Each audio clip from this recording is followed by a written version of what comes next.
Hello! Hello everyone! Kita niyo ako? Uy, hindi na pala. Hindi, yabang yun. May share lang ako. Ano yun?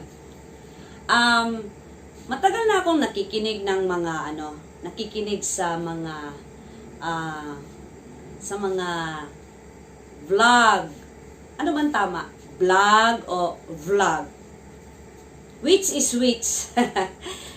Matagal na akong nakikinig, nanonood, tapos, I found out their techniques, na? Mga technique nila, kung ano, paano. So, share ko sa inyo, kaya title nito is Cecil Bass, that's me, that's my name, and family name. Is just sharing to you, watching now. Share ko lang, yung mga vlogger, paano ninyo sila gisubscribe? Ito, i-share ko sa inyo, paano ko sila na-subscribe. Okay? Hold on. Unahin natin si Ben Barobal. Ang galing ng batang to. Kasi, ano siya sa pool. Sa pool yung mga tinitira niya. Okay? Tapos, hindi ko pa siya, unless kung hindi ko nakita, pero hindi ko pa siya nakitang nagsabi na subscribe kayo. Wala. Hindi. Tapos, tama yung mga patutsada niya. My point, with sense. Okay? So, yan. Isa siya sa gisubscribe ko. Share ko lang ha. Number 2. Si Thinking Pinoy. Matalino. Tapos kalmado lang siya. Kalmado lang siya. Nagsasalita siya, nagsasabi siya, sinasabi niya ang totoo. Kalma lang. Hindi siya nagagalit. Matalino. Ang gusto ko sa kanya, matalino. Okay? Tapos, nagpakatotoo siya. Kung ano kayo, yung may mga sinasabi kayong hindi na sa vlog niya, alisin niya. Inaalis niya. Binablock niya. He don't care. Alis kayo dyan. O, sige. Hindi niya kayo anuhin. Yan, nagustuhan ko sa kanya. Sino pa? Ito siya. Si Dr. Gary C. Gisubscribe ko siya kasi araw-araw ba naman tayo kumakain. So, ito, gabay sa kalusugan. Diba? Detalye din siya, si Doktor. At importante sa buhay natin. Diba? Kailangan din nating ba't ka sumasayaw? Kailangan din natin ng guide. Gabay nga kailangan natin ng guide sa kalusugan natin, lalo na ngayon na tagsakitan. Kasakit ang mga tao. Kahit hindi corona, charge to corona so that they can have money. By the way, another topic that one. So, ito, sinasubscribe ko siya dahil nga, detalye din siya. Tapos, comedy. May biro-biro din siya, no? As I've said, gabay sa kalusugan, itong mag-asawa na to. Kahit ano pa ang sasabihin nyo, kahit dinadown pa siya, kahit ano pang, hindi siya nanalo sa election, last time, they don't care. They are helping people. Okay? So, tulong.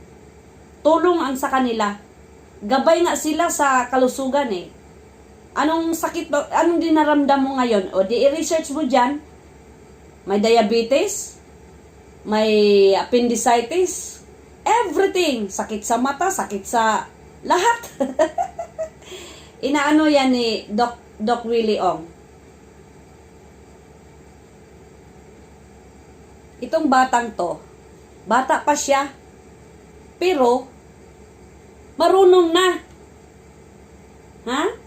Marunong na siya. So, gisubscribe ko siya dahil nga doon sa alam niya na kahit bata pa siya, hindi siya na brainwash. Okay? Karamihan kasi ngayon, na brainwash tayo noon eh. After 30 years, how many years? Naloko tayo. Yung mga sinusulat sa libro, na mga piki, yun ang sinunod natin. Itong bata to, alam niya kung ano ang tama at sino. Okay? I hope you understand my point. Si Mark Ramos naman, direct to the point. Direct to the point siya. Kinukuha niya yung summary sa kwento. Ha? Sa sitwasyon ngayon, kaya ko na compare tong mga taong to dahil nga sa different ideas nila, different techniques, different styles sa pag-vlog nila, nakukuha ko yung alin, which is which. Okay? Si Ed Lapis, si Pastor, Kuya Ed. Galing to. Alam nyo bakit? Si God ang pinag-usapan dito eh. At saka, pakinggan nyo ang mga ano niya. Yung sa kanya, yan ang picture niya, yan ang isubscribe nyo. Hindi yung mga naggaya-gaya na nag-download sila sa kanya. No. Yan ang isubscribe nyo. Yan ang pakinggan nyo. Siya. Yan ang isubscribe. Okay? Pakinggan nyo up to the end. Tingnan nyo yung topic. Tapos, matatawa kayo. Tapos, ang punto niya, hindi siya nagsasabing, don't do this, don't do that. Example, ha? Sinabi daw na hindi daw tayo magpalda. O hindi daw tayo magpantalon. Example lang, ha? Magpantalon pagpapasok ng simbahan. Sino ang may sabi? Hindi naman sinabi ni God sa Bible. Wala sa Bible. Yung mga sample na mga ganon, na pwede tayong magsimba. Hindi yung pantalon ang hindi. Yung pagkipag-usap mo kay God. Yun ang pinaka-point doon. Ha? Ito, sabi ko sa inyo, doktor eh. Oh, ilang taon na ikaw? Anong dinaramdam mo? Ito silang mga doktor na to. Nakakatulong. Kaya subscribe nyo rin sila, ha? Itong kamera ko ay sumasayaw. Ako lang kasi isa eh. Walang operator. Ako lang. So, ito si doktor, gusto ko rin siya dahil sa kanya, yun, isa siyang guide ni Dr. Atoy. Si Dr. Atoy, nanonood sa kanya. Si Dr. Atoy, gusto ko rin kasi doon ko nakuha sa kanya ang 7 Doctor. At ito naman si Dr. Mandel, motivational doctor. Ano naman siya? Siya naman ang guide ni Dr. Atoy. Galing sa kanya ang mga ideas ni Dr. Atoy. Gitranslate ni Doktor sa Tagalog. Dito ako sa kanya dahil para ano yung English ko, okay? For a change ba, may English din para effect mayabang, mayabang, which is which. Okay?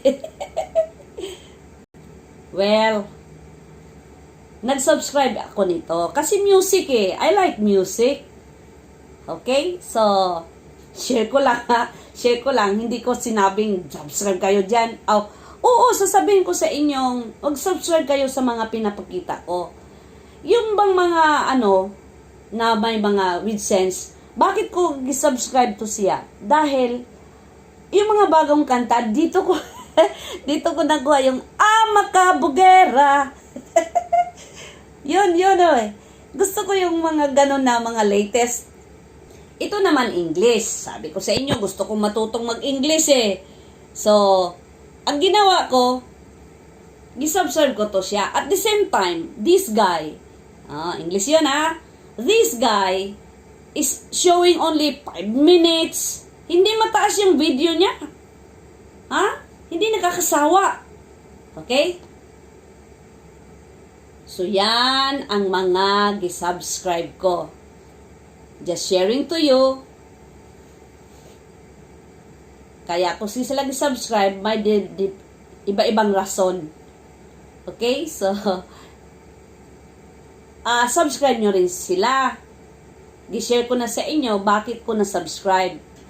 I'm trying to tell you, friends, that subscribe that with sense, na makatulong, na sa buhay natin. So, understand? Oh, naka-English na ako dahil kung nanonood ako doon sa nanonood ako doon sa mga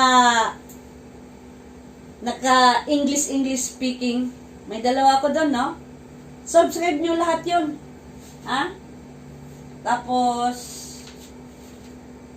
ang gulo, no? Pasensya na, ang topic natin, yung mga gisubscribe ninyo. Sino ba ang sinasubscribe ninyo? Nakatulong ba sa buhay nyo? Until then, ako, nakatulong sila. Dahil, sila, mga doktor? Oo, maraming doktor ko doon, no? Kasi, nakatulong sila. Tapos, gustuhan ko rin yung 5 minutes lang, no? Bilisan lang na video na nakatulong. Paano? Tapos, ngayon, election, gusto ko yung mga ni Ben Barobal. This time, na election time, campaigning time. Check nyo si Barobal. Kung tama ba ang sinabi niya. Okay? Bye-bye! Thanks for watching!